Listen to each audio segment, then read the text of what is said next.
Hi, and welcome to the Git Good Podcast. I'm your host, Ryan, joined by my co-host, Jacob, and longtime standing friend of the show, the one, the only, Zertix. We call him Nick, but, Zertix sounds fancier.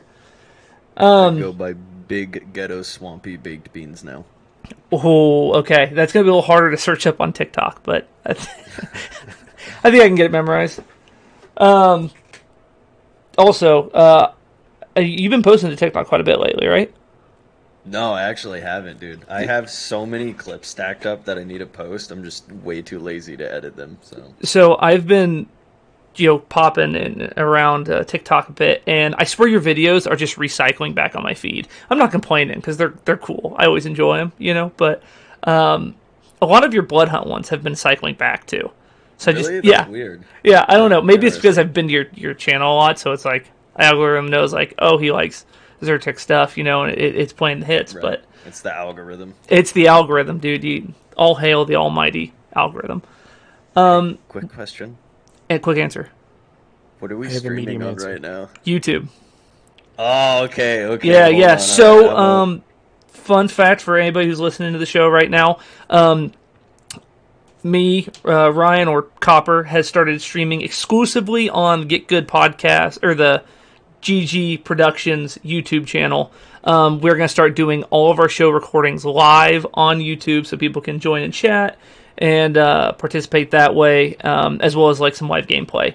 I've been training for a couple Mortal Kombat tournaments upcoming, and you get to kind of hang out and see that too. So I'm hoping to get Jacob on here with some Rocket League play, and who knows, maybe I'll convince Zertix to play a little Apex on the channel too. But we'll hopefully have a series of videos start coming out. Still check out our Twitch. All of our partners are being constantly hosted on there. So if you want anything from Saints Row gameplay to Apex to Stardew Valley, you can find it all on our Twitch channel.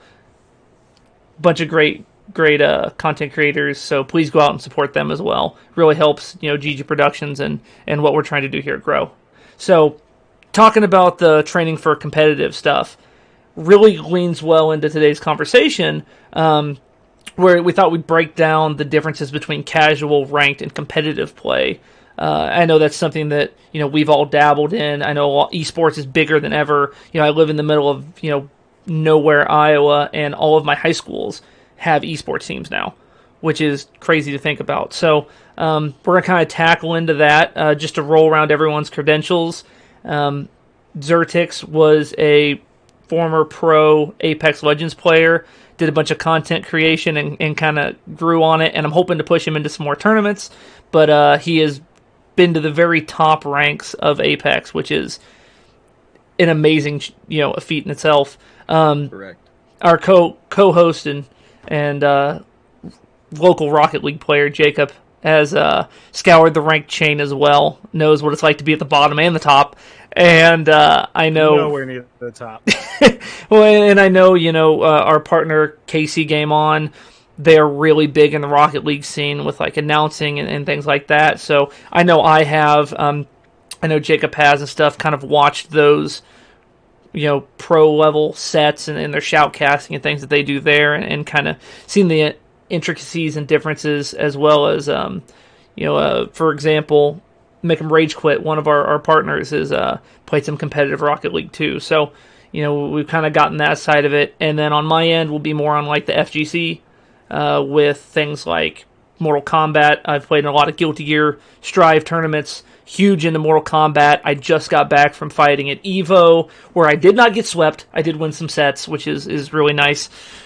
Big confidence booster. And if you're watching this, on YouTube, you will probably have seen it before. If you're watching the audio, it would have been just after. But I am fighting in the Coliseum Summer Sweat Fest this Friday with Destroyer FGC's channel. So I'm really looking forward to that. That'll be a really, really high level kind of a competitive match. So that'll be a lot of fun too. So in short, I think we have a pretty good basis for today's conversation. So I agree. Yeah, and I kind of, if it's all right with you guys, I'd like to start at casual, right? Because that's where 99% of us lie. And I know when it comes to like the the fighting game scene. If I go into, and I'll just use Mortal Kombat for reference because that's obviously my biggest one. If you go to just like casual matches, you'll see mostly like people who are playing for fun, right? People are playing characters you don't usually see. I see a lot of Rambo in like casual play, and because he's a fun character, right? He's a neat character, but he's not good. And so when you're at those lower level or even just casual matches, right, you see those kind of variety of characters. And I know that typically affects things with the, Guilty Gear Strive, Potemkin, see a lot of him down there, Anji, but when you get to those higher level rank sets, you don't see a ton of them. Is that something you guys tend to see in like Apex and Rocket League as well? I mean, yeah. There's a very vast difference between like pubs and competitive, and then like ranked. So like in pubs, I mean, you see a lot of people that just have fun. They mess around. They go for clips, stuff like that, and you just see people playing a lot of different legends that aren't like I play Crypto. Crypto has like a 0.2% pick rate in Apex. Like he's one of the least used legends, but he's super fun to play with and just mess around with and stuff like that. And then between ranked, you see, people that are obviously being a little bit more competitive and playing the legends that they typically main and they're more skillful at. And then when it comes to like actual competitive, like pro level play, where these teams are playing in tournaments and stuff like that, like ALGS, there's always a pretty meta stack between like Valkyrie, Gibby, or just all these characters that have sort of formed a meta. And to me, I mean, yes, that's really important, but at the same time, that someone that's played competitive and played ranked at a high level, it is fun to go into pubs and just mess around and have fun. But you also have those people that enjoy pub stomping and just sweating really hard in pubs and stuff too. So why Crypto then? Oh, I just have this heirloom, and the heirloom's so dope, dude. It's so sick. It sounds like a lightsaber, and it has all these cool animations. Like there's one where like your drone comes out. I don't know if you just heard that, but my cat just busted through the door. It has an animation where the drone comes out and like shoots these little holographic balls at you, and you like slice them in half, like you're playing a game in the game. So that's really cool, and it's fun to just EMP people and not even engage in a fight, just EMP them, stun them, and then just run away to piss them off. So The skins get wins, man. Everybody knows that. oh yeah, of course. That's why I've spent over like $2,000 in Apex. Easily. Jesus Christ, Probably, dude. I have 4 heirlooms and I think over 370 legendary items in the game. Dedication. Well, Jacob, I know it's not like a character thing with Rocket League, right? And I know that's the thing you've played most competitively. How do you treat it, right? If you want to sweat, right? Do you typically sweat? Do you play like what looks cool? Like, what's your? I mean, the people that sweat in Rocket League are the people that play casual because that's where they find the low, shitty players, and so they go to stomp on and make themselves feel good. So at that point, it really doesn't fucking matter what you play as, because you're going to go up against a bunch of Smurfs, pretty much guaranteed if you're playing in casuals. Ranks, it's a lot more even. The main thing in Rocket League is people pretty much just play the Octane, or some variation of a flat car. The Octane's very well rounded, has a shorter wheelbase, a little bit of height, not super long, but a nice medium spot. It's nothing like, fighting games or Apex. There's not much variation to it outside of, dimensions and hitboxes. Basically, people just try to find something that's well rounded. Again, like the Octane, that's why it's kind of the main one used by just about everyone. But no, outside of that, some people like to, throw on fancy wheels and hats, but they don't actually change any sort of gameplay. Wouldn't you want a longer car though? Not necessarily. A longer car is usually stifled by it being shorter hitbox wise. So it's very easy to accidentally drive under the ball compared to something that's like the Octane that's more well-rounded. It's very medium. It's not super long. It's not super short. It's not super tall. Not super wide. Just kind of in the middle. Gives you a little bit of everything. Okay. I will say I ran the Finnick before it was cool. Okay. I will say I did car as well because that car's sick as fuck. Dude, I want that car in real life. Like, I wish there was a car that, resembled the Finnick. That thing is nasty, dude. Yeah, that thing's fucking awesome. I never, I didn't get into Rocket League all that Nuts. much. I have the NASCAR, which is just fun to drive around in, but that game seems so complicated. And I think this would be I know team comps tend to like really kind of weigh into things. I've played some Rainbow Six Siege tournaments, not like super competitive, for fun. And the hard part about going into those, and even in ranked in that game, you have to play a meta like group, because if you don't, you suck. Like you lose, and it's not a ton of fun. So how would you guys say like casuals relate to like ranked mode?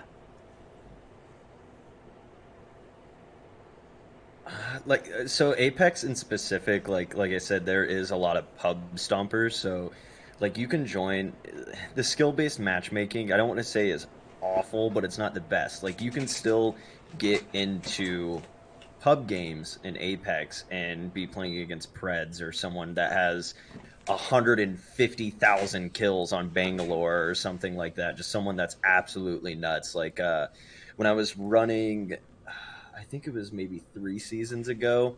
I don't remember the guy's name specifically, but he is the highest killed Bangalore, and I would always get him on my team and stuff.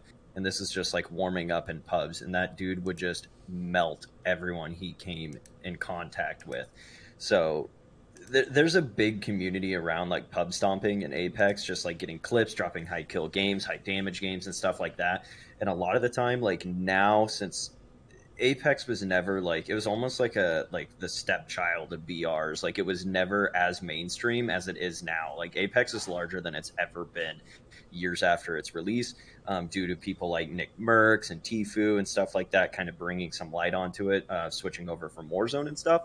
And by that happening, the skill gap has changed so much. So people see all these people pub stomping and getting, like TikTok, for instance, just getting like a bunch of followers or like a bunch of views on YouTube. Like movement is super big in that game. Like if you can do crazy movement, and stuff like that.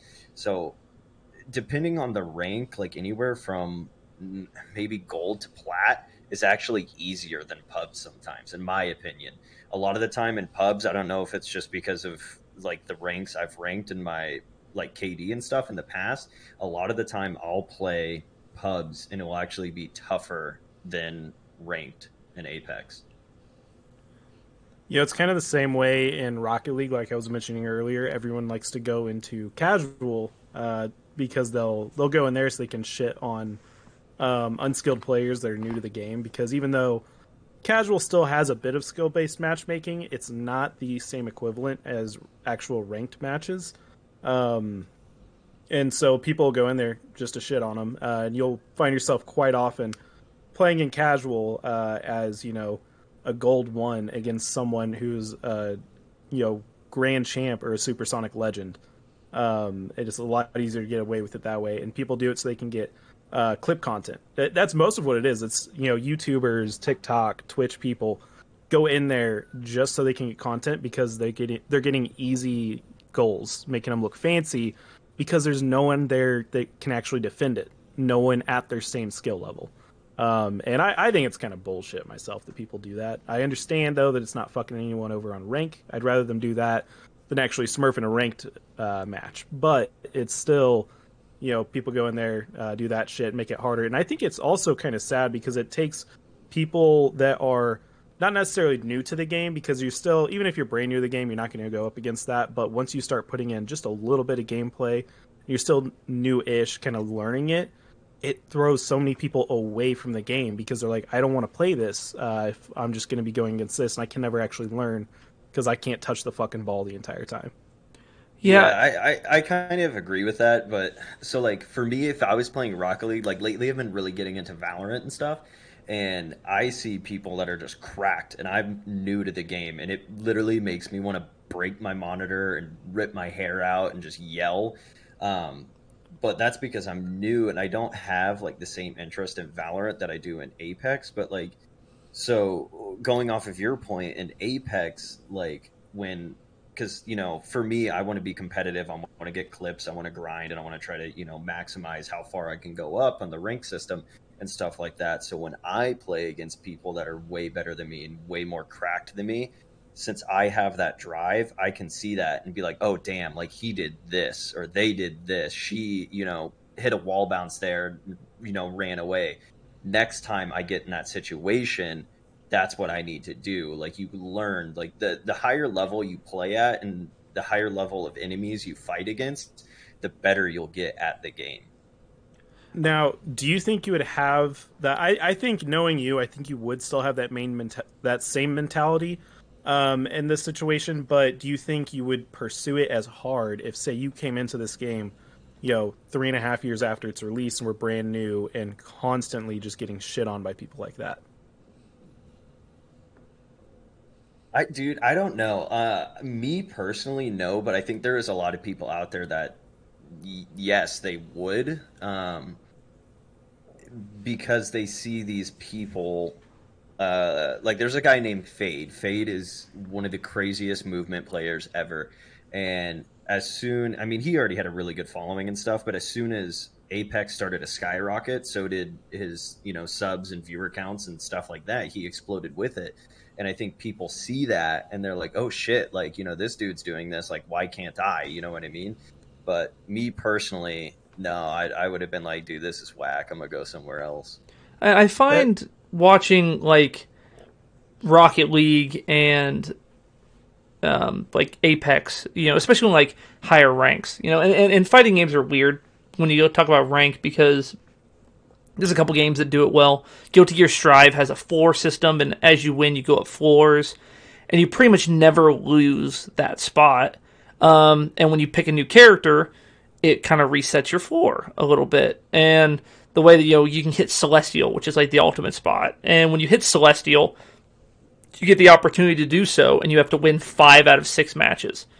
If you lose more than one match, you're out. You have to restart. And I like that, right? It feels like a real achievement, and then when you get it with one character, you want to go get it with another, right? And so I like that, where games like Mortal Kombat X, all ranked is you play one match, and you can't rematch the guy. And it tries to find people with similar win-losses than you. That's it. If you play MK11, like right now, I am like 12-16 in ranked this season. And the reason I've got such a losing record is I'm picking new characters that I've never played before. After fighting at EVO, I kind of see what some of my weaknesses are. I'm trying to learn characters to counter that, right? I'm still skyrocketing up the ranks with a losing record. And I can get all the way to, like, demigod before it, like, matters, which is like the third from the top highest rank, with a losing record. Like, that, you just got to play. If you just keep playing, yeah, it takes longer, but if you play, you'll get those ranks. And I don't like that, because it feels kind of like a bullshit system, right? Doesn't really matter kind of deal. And I think that's where, especially fighting games kind of like vary, is they're a niche quadrant of people, right? There's a minuscule amount of people playing a fighting game compared to like Apex Legends or even Rocket League. And so I noticed that, like, a lot of Apex streamers, they play Apex for a living. That's how they make their money. Same thing with Rocket League.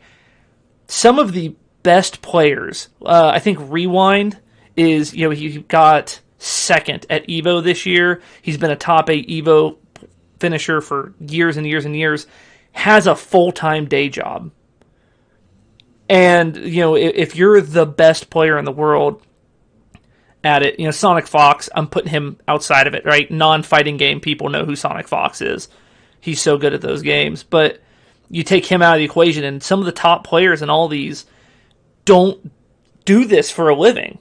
They have to do other stuff. And I find that to be a bit disappointing. When it comes to ranked, the higher you go up, the more you'll see the same exact characters over and over again, right? When you get to the higher ranks, people start playing Cabal and Jackie with Bionic Bounce, and like you see the same variations and stuff.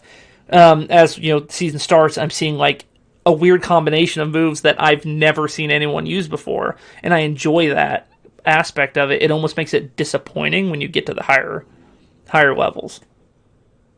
So actually, that brings in something I was wanting to ask both of you guys regarding fighting games for Ryan and Apex or Vampire Masquerade for Nick. If you guys have noticed 20 anything where minutes. as time goes on, as the games get older and older, people creating like not like moves that were set in the game, but using different combinations, I guess, in case of fighting games, or different movements that you didn't even know were possible in stuff like Apex. Because like Rocket League has been around for I think it's like 7 years now, and it's just constantly people are creating new mechanics that you never even thought were possible, and it's just stuff that's being discovered by the player base that was never even intended by the developers in the first place. Yeah, that is a super good point, because I was watching Evo Top 8, and I saw someone using Spawn, and there's this move where he grabs a chain out of the ground, and you can amplify it to make it safe on block deal, and it gets rid of his like super high damage combo ender. And so someone took the combo extension charge move and the announcers, Ketchup and Mustard, best announcers ever, just saying, they were kind of shocked. Like, why is he taking this move? And I watched him use it, and I thought, oh my god, he's taking it because now every single thing he does is safe on block.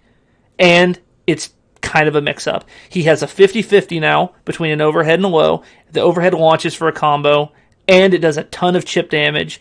And all of a sudden, I'm looking back like, why haven't I been using this? If I had used this years ago, I could be chipping away at people's health bars, and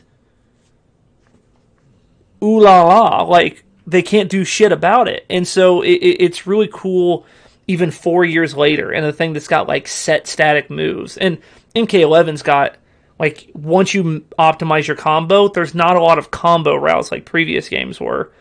And so to see someone take something like that and all of a sudden, wow, this is not just a good move, but such a good move that I'm just at a disadvantage if I don't take it 4 years later, is a really cool concept. You actually... Yeah. I think I was just going to say... Oh. I just want Perfect timing. Yeah, I know. You're very good at it. I think that's something that you see in pretty much every game, though. I mean, like, the longer the game is out, the higher the skill ceiling and the skill gap gets. And, there's new mechanics, new metas, stuff like that. So, like, Apex is a movement shooter. So there's two main points of Apex. It's moving and shooting. It's outputting more damage than you can, get damage input into you. So like in the very beginning, like season 1 and season 2, if I was as good as I am now in season 1 and season 2, I would probably do Apex for a living. But, the more that the game has existed in these years that have gone by, people have gotten better and better. They've learned, like elite jumping, zip line bouncing, a wall bounce, super gliding, mantle jumping, zip jumping, like all this different stuff. And like it's always changing, because the new character that came out this season called Vantage, there was someone that figured out how to bypass the animation of her jumping. And basically you start healing with a shield and you throw out her echo, and instead of her charging up the jump and jumping to it and then waiting for the gun to come out, by pulling out that shield and then hitting your tactical, it instantly bypasses that and makes you jump, and then you can tap straight back and stuff like that. So the longer the game is out, people are going to learn more stuff, and the more content that comes out, people are going to learn more stuff to kind of separate them from that pack and change the meta and change the way the game is played.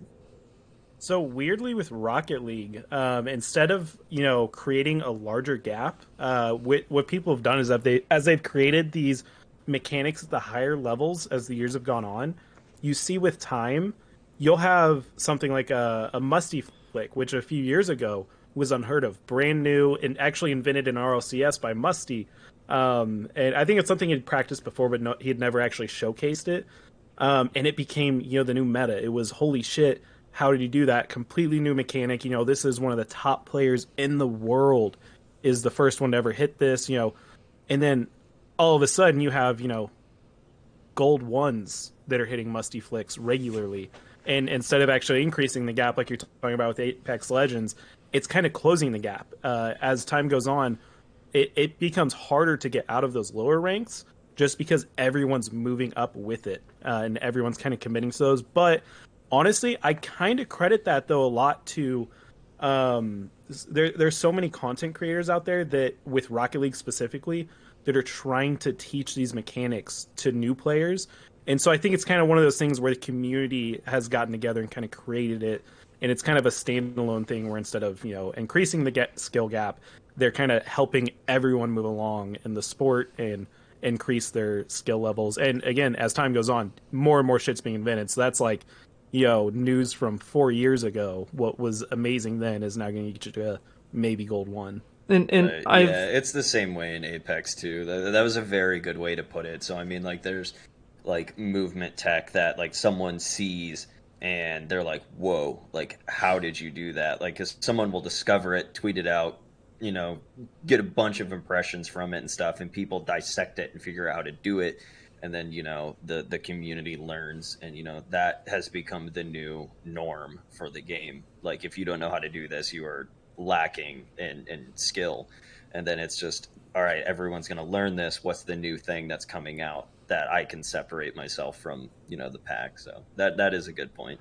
And I've been at Siege for about two seasons, but Siege, I was a gold 3 to gold 1 guy every season.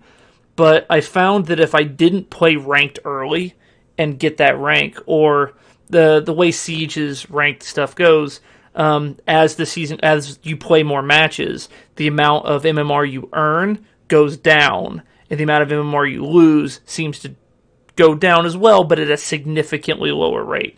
So you play 100 matches, and all of a sudden you're earning 30 MMR for a win, but you're losing 60 for a loss.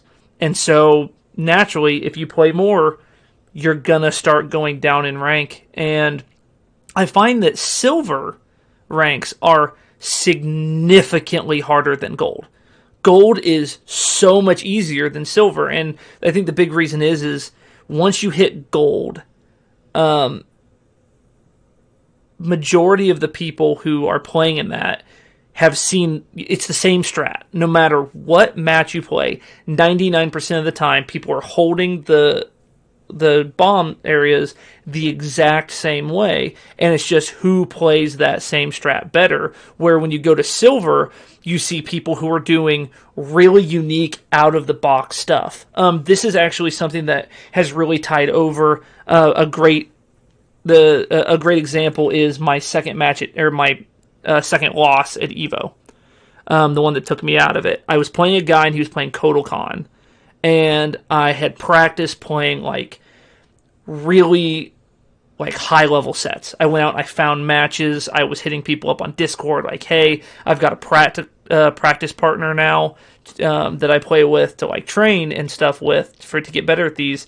And so he's playing Kotal Khan. He's doing the forward 3-2. Just under 30 minutes. And if that doesn't hit, right, it's a super easy hit confirm kind of deal. You can see it hit and then go into a special move if it hits. And if you don't, you're safe on block. This guy wasn't hit confirming. He was throwing out unsafe moves at the most random time that would like pop me up for combos.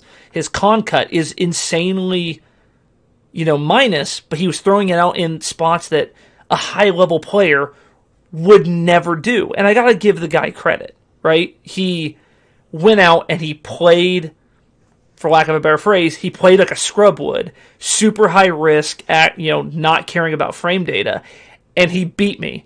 And the main reason he beat me is because I couldn't adjust to the fact that I've been practicing against guys. So I would go, I'm like, oh, I'm going to punish this, and nope, I can't punish it because he threw out something I didn't expect. He's going a down 4, like a little circle kick into like a tiger move. That's super unsafe on block, and even when I blocked it, that's such an abnormal thing to do. It was, in my mind, hard to time the punish. And major credit to that guy, right? Like, he played a really unique strategy for that tournament, and he beat me 3-1 fair and square. But that is such a weird aspect of it that even when you get to high ranked and competitive play, everyone plays a certain way and you get used to that, and just playing like a scrub, playing like a madman sometimes can just pay dividends. I see that when you were talking about Siege, so like these like 5v5 shooters like Valorant, Siege, Overwatch, Counter-Strike, stuff like that. So like in Counter-Strike, because I played that game for 5 years now, and I've played that, at high levels and stuff too. Like in Silver, how you were saying, some people just play idiotically, but it works. Like, you'll go to peek something and you're like, why is that guy there? Like, what are you doing? Or someone will just blindly rush up mid and you're like, why are you there? You know what I mean? So I feel like that translates over to a lot of games. But so actually, I was playing squad a few months ago with Brad, and I can't remember who else was in there, but there was Nick. You've played squad a few times, right? Or at least you're familiar with it. I've just watched you guys play it. Okay. I refuse to buy that game. Okay, Ryan, I know you've played. You know how when it gets to contesting points, you're trying to make that push to get the next objective or to hold yours.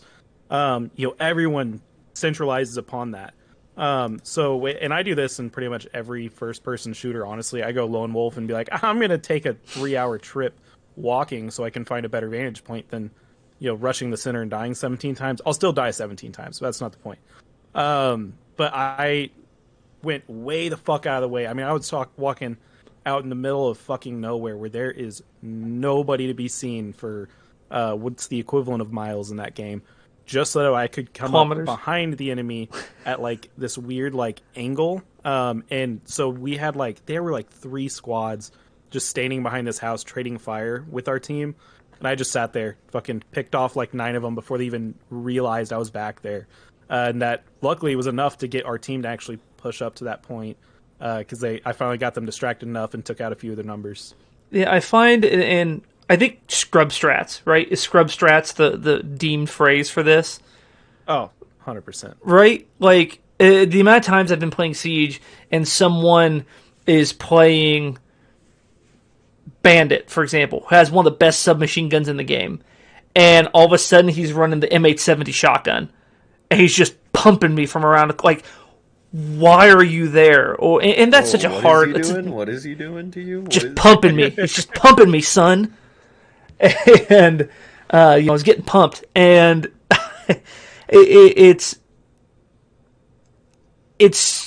find even more relevant the older a game gets, right? As time goes on, and I think it's just conditioning.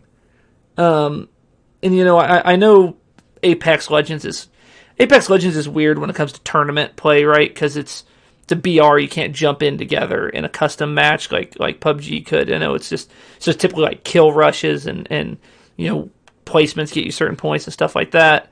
So how much does the competitive nature of that affect, right, with the tournaments? Because you aren't playing each other. The only way, I mean, Apex doesn't really have a private lobby system that's open to everyone. There's only certain people that can have it. A lot of the big streamers, obviously Apex. So when the actual ALGS tournaments are going on, which is the Apex Legend Global Series, it's where the top teams play every year and stuff like that. And then the qualifiers and the contenders and stuff, those are a little bit different, because those are hosted in those private lobbies. So you get points for kills and points for placements. So obviously, you want to get kills and then, win the match. And then you play a certain amount of games and then, you add your points up. Let's say one team has 100, the next team has 80 or whatever, so on and so forth. Obviously, you want to be at the highest. Now, when it comes to these local tournaments and stuff like that, those are typically kill races. So you can do them as solo, duo, trios, or whatever, just depending on what that venue is running. And then typically it will be okay, we're going to play from 6 p.m. to 9 p.m. You can play as many games as you want. You get to pick 5 of your highest kill, best games. And then you report that to those people, and then they add it up, and whoever has the 5 best games with the most points wins. So, yeah, I find that more and more common, right, as BRs grow and get more popular. And of course, there's been a downtrend of them, like, in their popularity levels, right? It's kind of normalizing out a bit.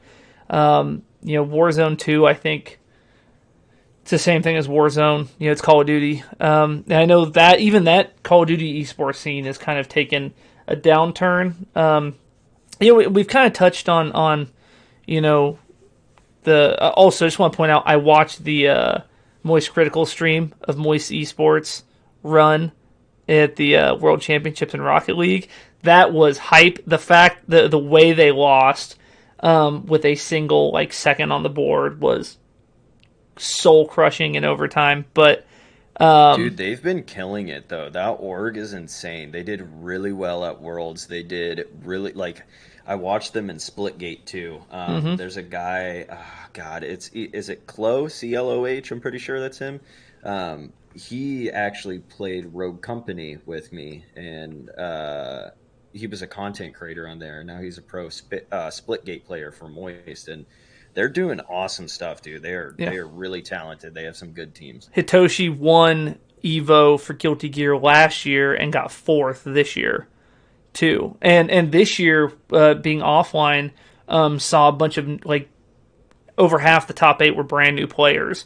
He was one of, if not the only, returning top 8 player, which is really awesome. That's a cool. I mean, they're no GG Pro, but it's a really, really cool organization. Honestly, anything Moist Critical does, I love that guy. He's my favorite content creator out there. He's just such a relaxed, chill dude. I didn't even know he owned that org. I thought it was just similar names. No, Moist Critical owns Moist Esports. He started it. I didn't even know that. Because Hitoshi, the guy who won Evo, it was the online Evo, and he couldn't even afford to go. And he joined Moist Esports because Critical offered to pay everything, his way to go there, the whole 9 yards and stuff, because he believed in him, which is such a cool concept. I hope we can get to the point where we can do that someday. But yeah, the only reason we don't right now is because we just feel bad for the other orgs out there. We would just dominate every tournament. Exactly. I was holding back at Evo. That's why I didn't make top 8. Yeah, that's obviously the reason why. Real life smurfing.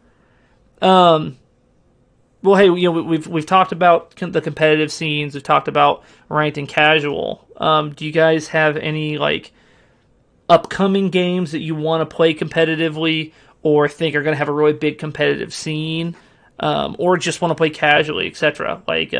But specifically competitive games.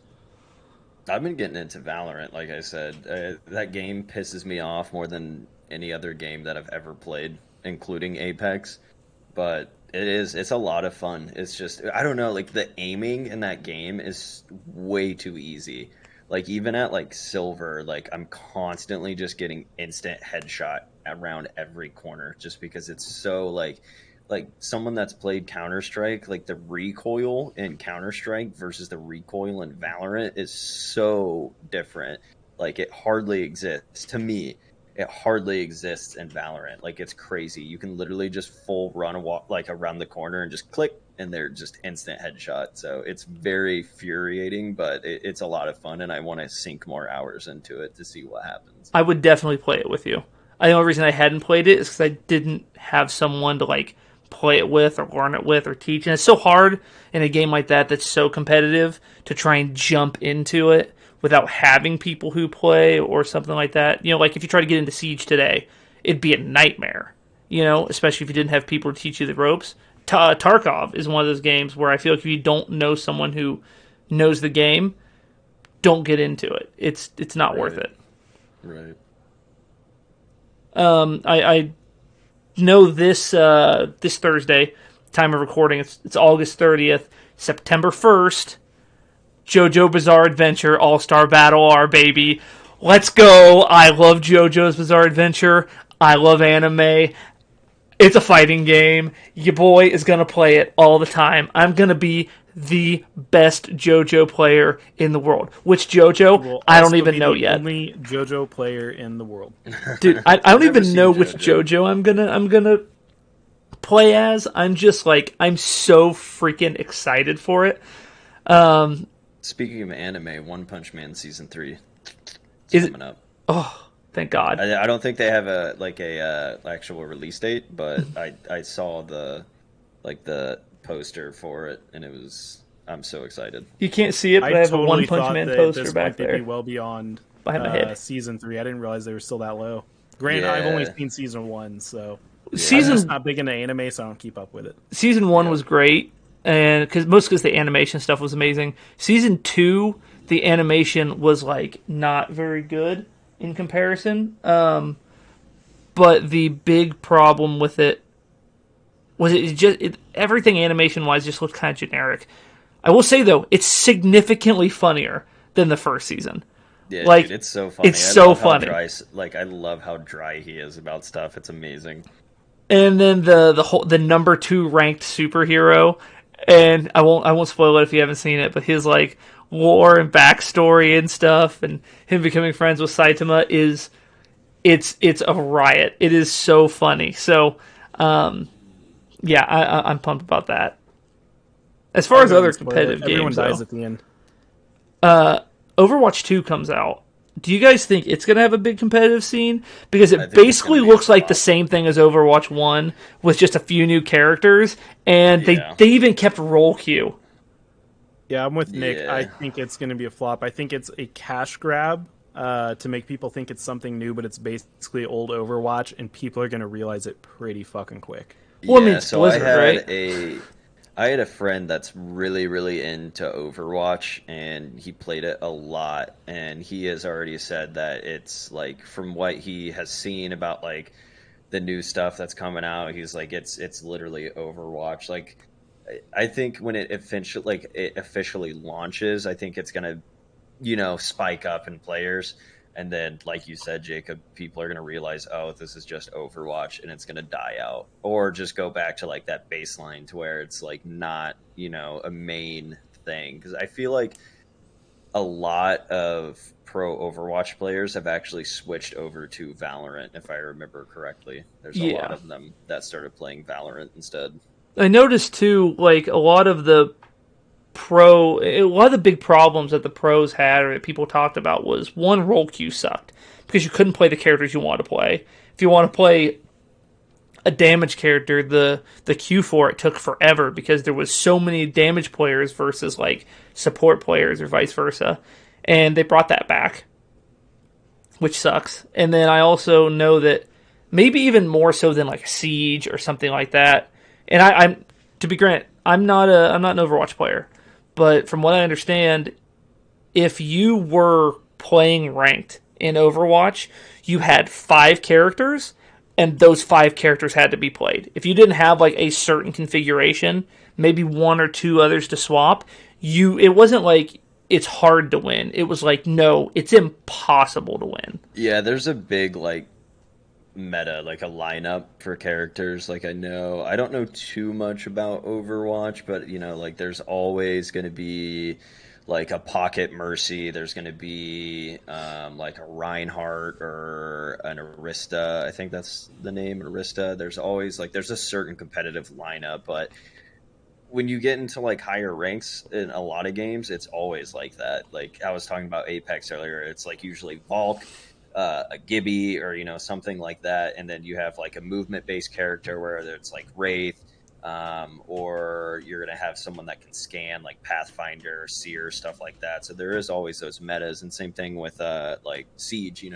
There's certain characters, but the good thing about Siege is they actually give you that banning phase where you can ban certain characters and change the meta up and force these other teams to pick differently than that mainline meta. And say what you will about Siege, but they have, and I don't think that the balancing has been stellar, right? Some of the really bad characters, like Warden, for example, never got buffed to a point where they saw any kind of playtime.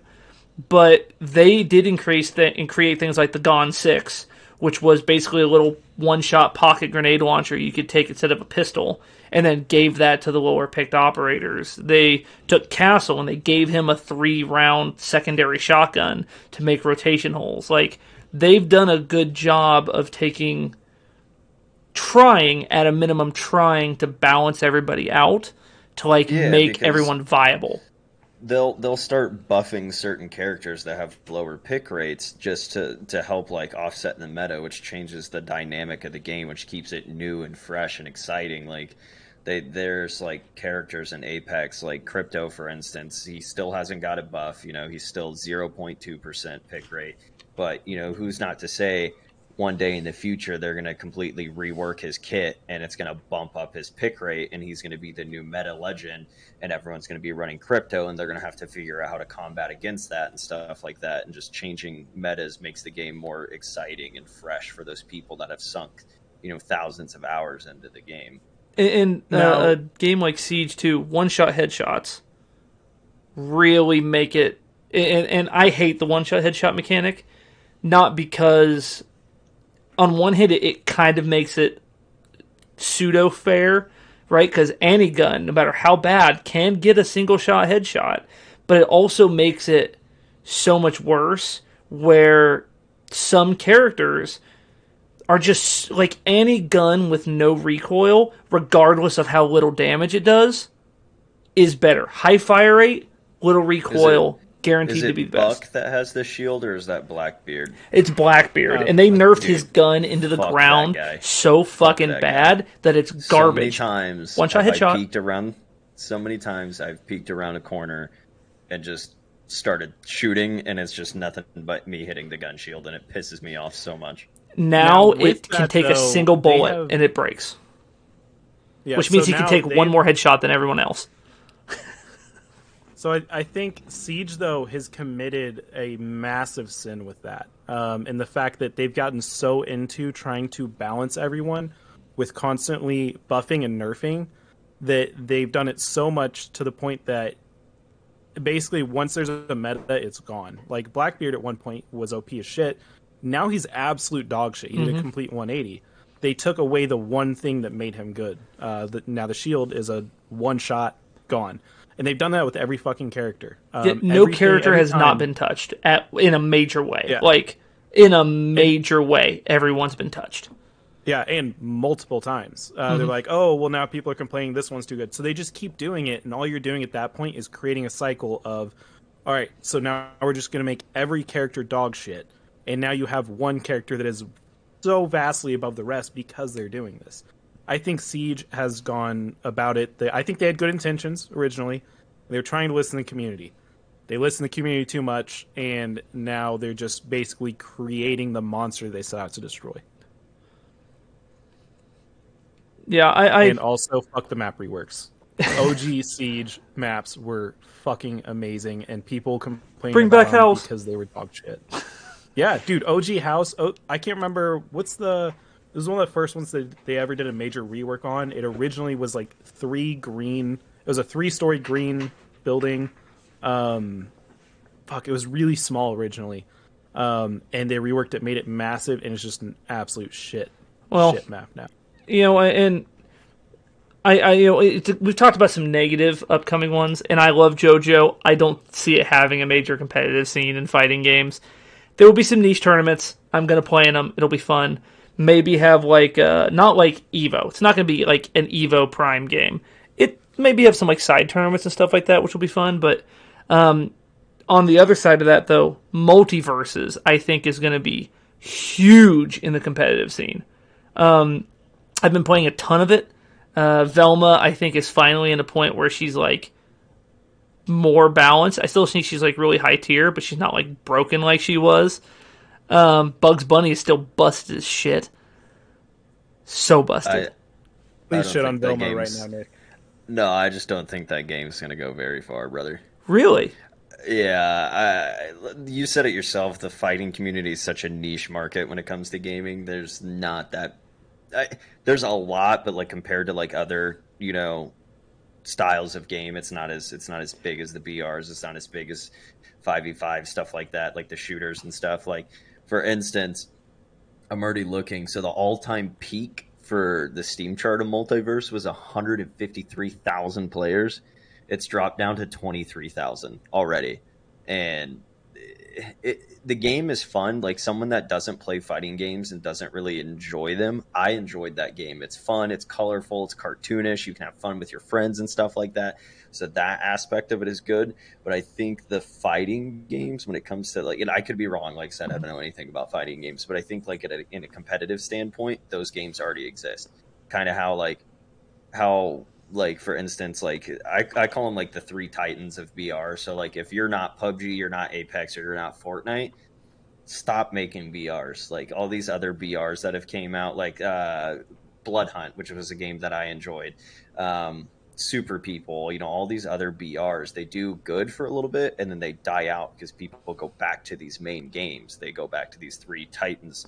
So I feel like that's going to happen with Multiverse as well. I see something we've talked about a lot on this podcast. Is that exactly the three titans? We never really labeled it as that, but yeah, and we've both, Ryan and I have both wailed against it, or wailed. I think it's railed. Yeah. Against everyone making a battle royale, but it not being those three, and so it's gonna fucking suck after a while, and your player base is gonna drop off, and you're gonna cut off support. It's not going to be a continuous thing. And I want to say Titans. I misspoke. Sorry. I Warzone, PUBG, Apex, trash. Fortnite. Sorry. Yeah. And when I say Multiverse is going to make a splash, I don't mean that it's going to be like, oh my god, biggest esports out there. I think Multiverse is going to become. Street Fighter is the god tier fighting game, right? It's the ultimate fighting game. Mortal Kombat is akin to it, right? I think you have Smash Brothers, which has been an unstoppable deal, and all these other party fighters, or Smash fighters is what they call them. I think Multiverse is going to slide in there and be the Mortal Kombat to Smash Brothers Street Fighter. I'm not saying it's going to be amazing, takeover. Hell, Smash wasn't even at EVO this year, and it's still a huge fighting game, active in the tournament scene. I think Multiverses, if it gets through this first year without major predatory microtransactions or major imbalance issues, I think it's gonna hit that point where in 3-4 years it's gonna still have a competitive scene that you can actively participate from, online tournaments, etc. And Mortal Kombat 11 has very, very few online tournaments today, right? There's Summer Sweat Fest, there's some big ones. It'll be at Frosty Faustings, it'll be at Combo Breaker. I don't think it's going to be at EVO next year. EVO's in March in Japan this year. Mortal Kombat's not going to be there. I'm calling it right now. It wasn't one of the first announced games. I don't see that changing. So, but does the fighting scene have those titans that I was talking about, those main assessors, Super Smash Bros, Street Fighter, Tekken, all these main games that even if you don't play fighting games, you know what Street Fighter and Tekken are, and you know what Super Smash Bros is. Or if you don't, you're not a gamer. You know what I mean? Yeah. So when it comes to 5v5 shooter games, you have Counter-Strike. Counter-Strike's been out for literally ever 20 years. Yeah. And then you have Valorant, which is a new head on that Cerberus, or was that, what do they call that, the three-headed dog? You know what I'm talking about? So I think it's there's Cerberus. that, and then you have things like Halo Infinite, which Halo has been around forever, but they kind of switched. I mean, it's always been this PvP shooter game, but they kind of try to change the mechanics to fit in with the new style of gaming, and Halo Infinite's not doing that good. Splitgate, it's not doing that good. Now it does have competitive scenes, but they're not as big as those main games. So I mean, I feel like the same thing can happen with Multiverses, but they just have to, like you said, the predatory microtransactions and stuff like that. They do have to watch out for that. They're gonna have to release a lot of content, do a lot of promotion, stuff like that, to keep the game alive and moving in that competitive scene. Because when you get to a certain rank between high level competitive play and professional play, there is a large margin between that. Even someone that's a top 6-8 Apex player, and you go all the way up to top 2%, which is Preds, that between that 2% to the pro level is just completely different. And the reason why those people take it so serious is because of the the prize pools, people are going to go where that prize pool follows. Like, you can play a game has less players, but the prize pool is, $10,000, or you can go to this game where the prize pool is $100,000. Like, what are you going to go after? You know what I mean? So, well, on that note, I mean, for example, in the fighting game community is a little different, right? Because like Mortal Kombat, they call it the NRS community. NRS players play NRS games. We play Mortal Kombat, we play Injustice.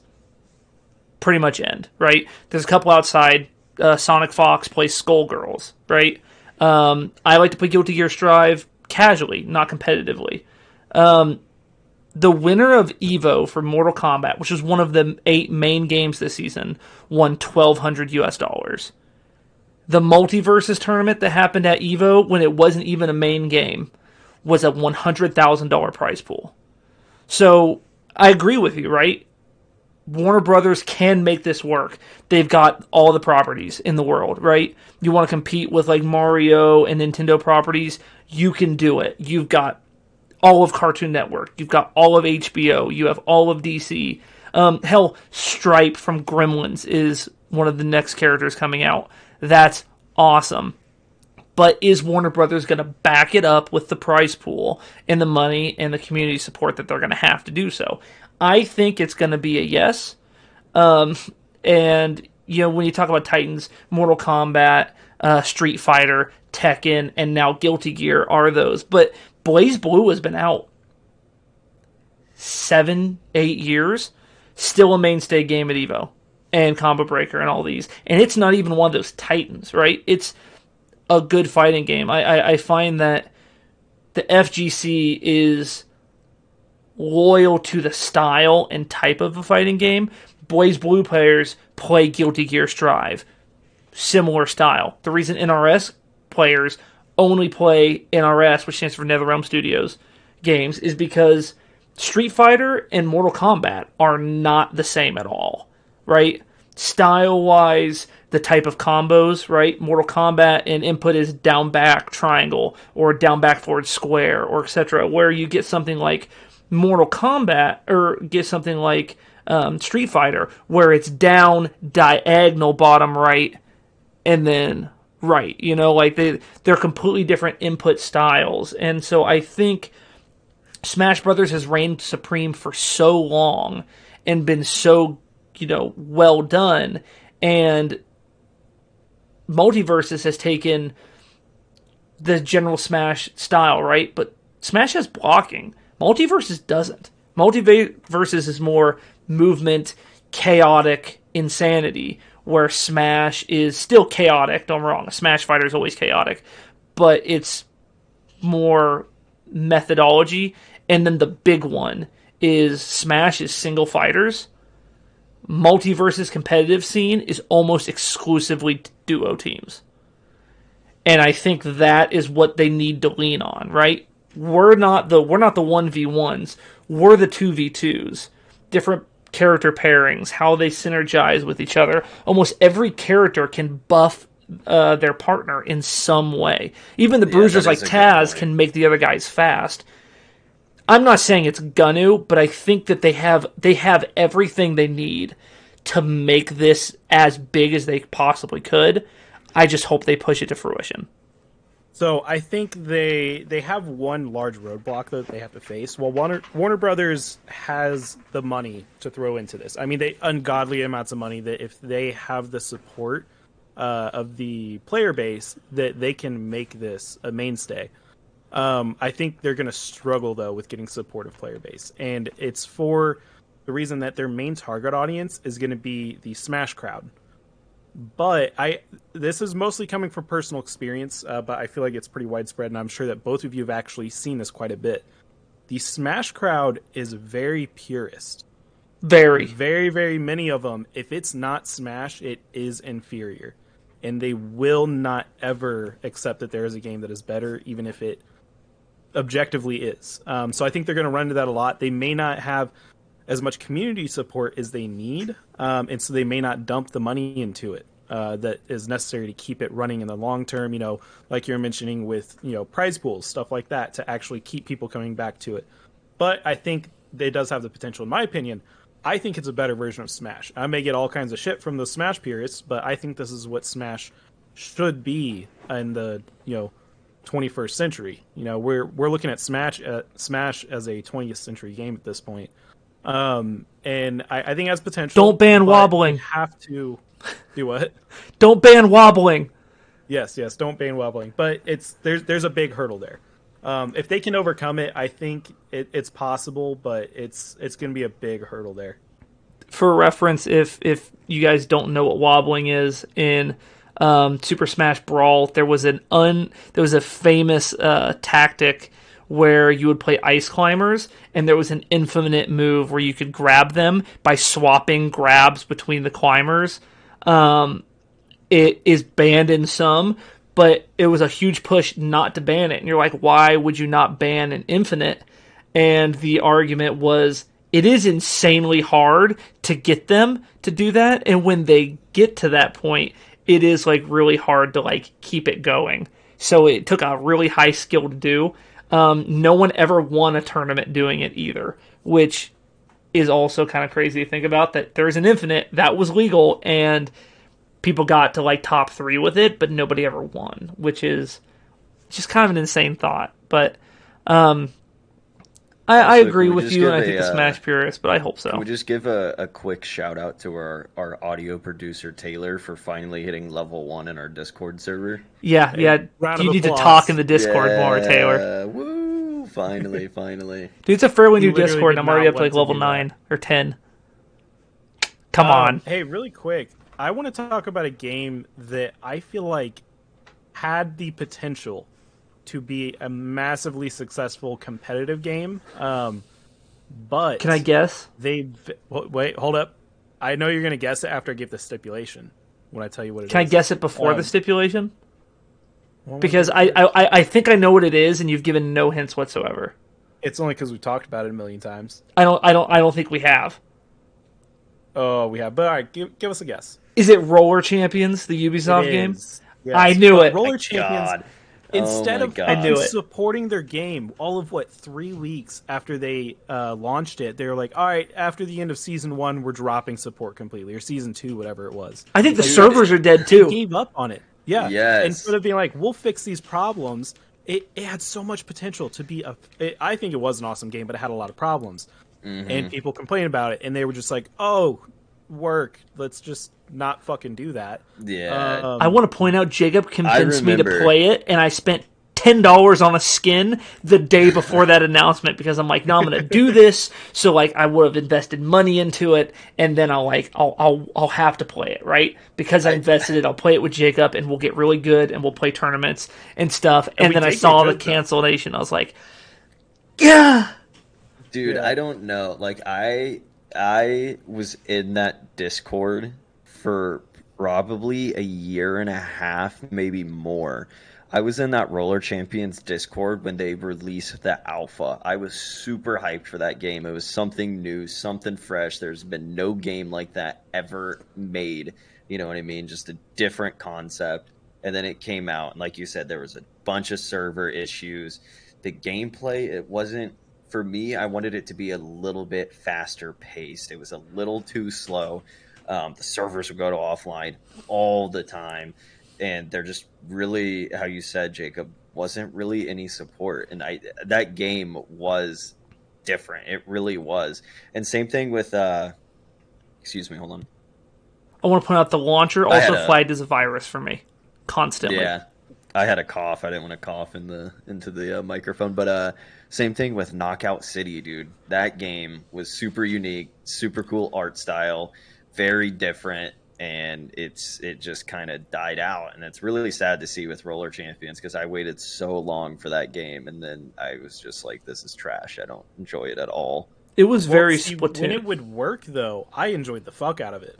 It was just an issue of it rarely worked properly, and when it did work properly, you got a good 2 minutes before one of your teammates got kicked and you're stuck with a shit AI. Yeah, that did happen a lot. Or like they would score one goal and your teammate would just quit. And just sit there. And then, like, when you were down people it was very, very hard to catch back up. It's just almost unfair. Next That's actually episode, a big problem in Rocket League as well, and specifically in ranked in Rocket League, because if someone drops out, you don't get an AI to come in as a third body. It's just you're now down to 2v3. Next thing you know, because one person dropped, the other gets pissed off, and you're down to 1v3. And I don't know about you guys, but Mama didn't raise a quitter. She just raised a failure. So I play that shit out and lose fairly 1-23. And it's really irritating though, because you'll sit there, you're trying to grind ranked, and you'll get 7 fucking matches in a row out of nowhere, and you drop. You'll go from like Diamond 3 to Plat 2 because you're just dealing with dipshit assholes they get pissed off because the other team scores 1 goal, or because you didn't pass it to them for them to make the goal because they wanted I will it. say that's something really good about Apex. Like they have loss forgiveness. So like if you're at a disadvantage, like let's say the game starts and your teammate leaves, or he lags out in the loading screen or whatever and just never comes back, they have loss forgiveness. So even if you go negative RP, which is the point system, if you go negative RP and you have that loss forgiveness, it just cancels it out. And then if you do by chance go positive, you still get to keep all that, at no extra fault. So that is nice. nicest thing I really ever wish they did had that was in Rocket throw a League. siege match with me and 4 teammates, because the other guy had a team of 4 with him, and they all left. We were up 1-0 at the beginning, and they all instantly left. It was one guy who's like, well, this sucks. And so we killed it ourselves. We threw the match and gave it to the one guy. And I like to think that guy passed that niceness forwards, because that is a toxic community. Realistically, he probably did not. Actually, surprisingly, of all people, Nick, you're aware of how Brad is with video games. Surprisingly, of all people, we actually have done that a few times back in the OG days of Siege, but that was very much offset by back in the days before you would get banned for team killing. We would intentionally kill our rando teammates every time. We would intentionally get 4 of us together so we could have a rando, just so we could piss someone off and constantly team kill them. It was a good old time. Sounds like Brad. Oh yeah, 100%. And then if we had 5 of us and didn't have a rando, I was Brad's go-to to kill. Yeah. Yeah, you would be for me too.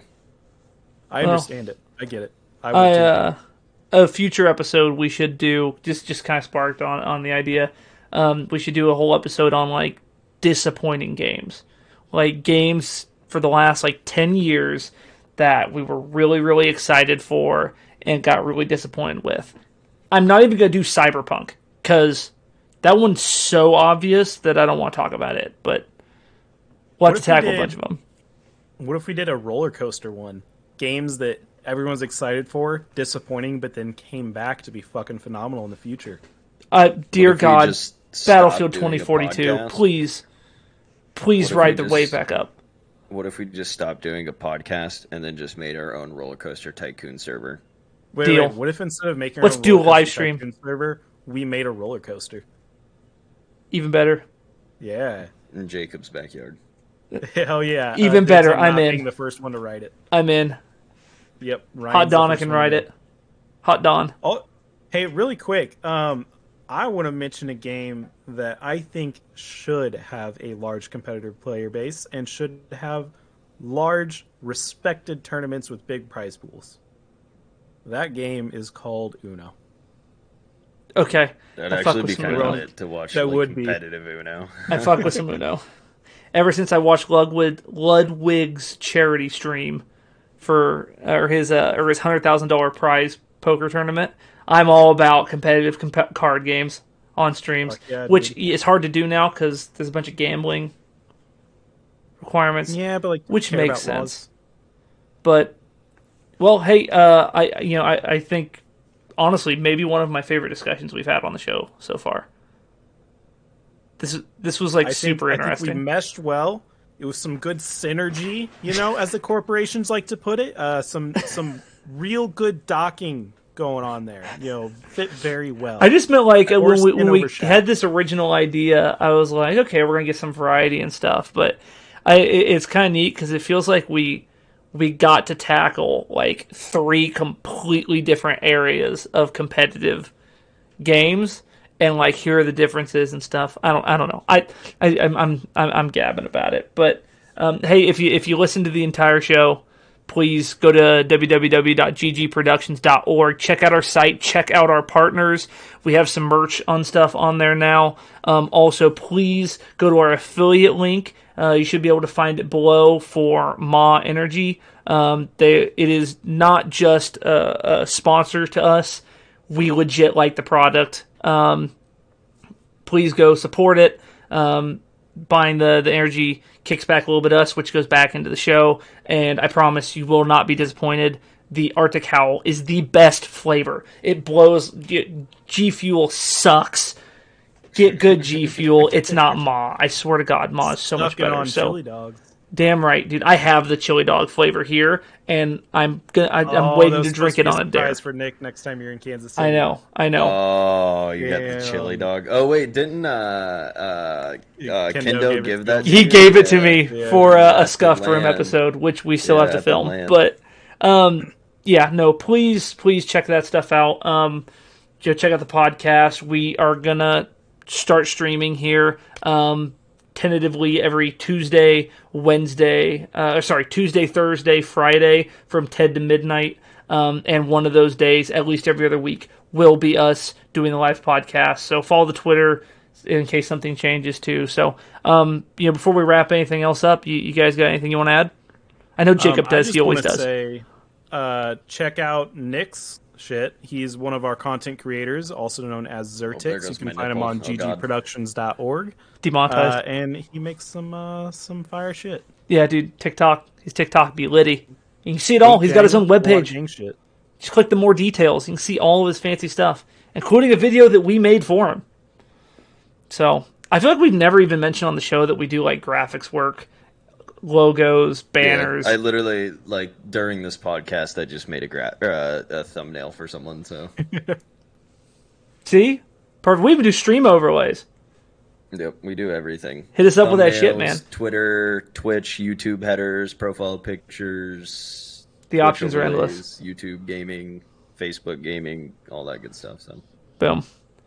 Well, hey, who wants to cue the outro music? Can I do it? Yeah, we need to get drum roll. All right, you ready?